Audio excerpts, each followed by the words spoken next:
ഇന്തോനേഷ്യയിലെ ജവായ് മഴക്കാടുകളിൽ ജീവിക്കുന്ന ഡയാക് എന്ന ഗോത്രവംശജർ ആ കാട്ടിലെ ഉൾഭാഗങ്ങളിൽ ഉണ്ടെന്ന് വിശ്വസിക്കുന്ന ജീവിയാണ് അഹൂൽ.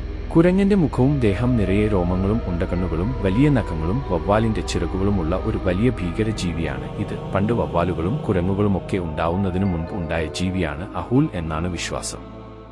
രാത്രികാലങ്ങളിൽ കാട്ടിലൂടെ പറന്നു നടക്കുന്ന ഈ ജീവി അഹൂൽ എന്ന് ഉറക്കെ ശബ്ദമുണ്ടാക്കും. അങ്ങനെയാണ് ഈ പേര് വന്നത് എന്നാണ് കഥ. മീൻപിടുത്തത്തിൽ പ്രോ ആയ ഈ ജീവി നദിയുടെ ഉപരിതലത്തിൽ കാഴ്ചകൾ കാണാൻ പൊങ്ങിവരുന്ന മീനുകളെ വളരെ വേഗം തന്റെ ഭക്ഷണമാക്കി മാറ്റും. ഇവയുടെ ചിറകുകൾക്ക് 3 മീറ്ററോളം നീളമുണ്ടത്രേ, അതായത് വവ്വാലുകളിൽ വമ്പനായ ഫ്ലെയിങ് ഫോക്സിന്റെ ഏകദേശം ഇരട്ടി.